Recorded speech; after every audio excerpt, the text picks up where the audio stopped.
জি ধন্যবাদ। আপনি কি শুনতে পাচ্ছেন? হ্যাঁ, শুনতে পাচ্ছি।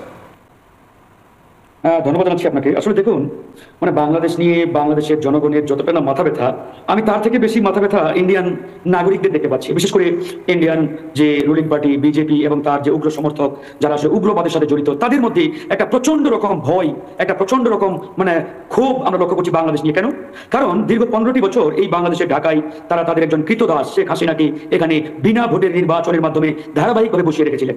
যখন এদেশের জনগণ সেই ইন্ডিয়ান কৃতদাস শেখ হাসিনাকে বাংলাদেশ থেকে উৎখাত করে দিল্লি পাঠিয়ে দিলেন, ঠিক তখন থেকেই কেন জানি আমার কাছে মনে হচ্ছে ভারত তথা ভারতের রুলিং পার্টি বিজেপির সমর্থক যারা রয়েছেন তাদের মধ্যে একটা মানে একটা পাক্কা ক্ষোভ, উত্তেজনা, তারা মেনে নিতে পারছেন না, সহ্য করতে পারছেন না যে হাসিনাকে তারা মানে ঢাকা থেকে উৎখাত করে দিল্লি পাঠিয়ে দিয়েছে, বাংলাদেশ থেকে বিতাড়িত করেছে। সেটা বুঝলাম ফারুক।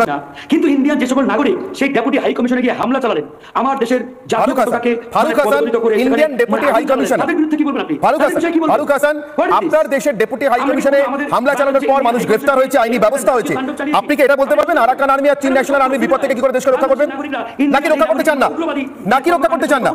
মানে নাকি রক্ষা করতে চান না? কোনটা? আপনি অ্যাবসলিউটলি রং কোয়েশ্চেন করছেন। না না, এখন আসুন, এই যে চান কি চান না বলছেন, আমি শেষ করি ব্রাদার, বলুন। আমি আসবো। এই যে নির্বাচনের যে প্রশ্নটি করেছেন, অবশ্যই আমরা নির্বাচন চাই, তবে এই নির্বাচনের আগে যারা গুম খুন গণহত্যার সাথে জড়িত, বিশেষ করে এই 15টি বছর যারা জনগণের ভোটাধিকার লঙ্ঘন করেছে, হরণ করেছে, এই বাংলাদেশকে একটি জাহান্নাম বানিয়ে দিয়েছে, এই গণহত্যাকারী আওয়ামী শক্তি এবং আওয়ামী ফ্যাসিবাদের দোষর যারা, তাদের প্রত্যেকের বিচার আগে নিশ্চিত করতে হবে। তাদের বিচার কার্যক্রম শুরু হয়েছে, এদের প্রত্যেকের বিচারের কাঠগড়াই দাঁড় করানো হবে, প্রত্যেকের সর্বোচ্চ শাস্তি নিশ্চিত হবে। তারপরে আমরা একটি সুন্দর জনগণের নির্বাচনের দিকে এগিয়ে যাব, তারপরে একটি সুন্দর নির্বাচন হবে। আমাদের চট্টগ্রাম দখল হয়ে যায়, মতামত দেবে, তাদের জনপ্রতিনিধি তারা চট্টগ্রাম দখল হয়ে যায়, তারা বেছে নেবে, বাঁচে। ততদিনে যদি চট্টগ্রাম দখল হয়ে যায়, হাস্যকর দাদা, আমি তো এই জন্যই বলছি, ইন্ডিয়ার নিজের পাছায় কাপড় নেই, তারা বাংলাদেশ নিয়ে কেন এতটা উড়ে, তারা বাংলাদেশ নিয়ে কেন চিন্তিত? ফারুক হাসানের মুখের ভাষা, ফারুক হাসান, আবার আপনাকে সাবধান করছি, আপনি আপনার মত বলতে পারেন, কিন্তু আমার দেশের বিরুদ্ধে কথা বলতে পারবেন। আপনি আপনার মত হাজারবার বলতে পারেন, কিন্তু আপনার মুখের ভাষা প্রমাণ করছে যে আপনার ভিতরে আসলে কত বড় জঙ্গি পোষা আছে।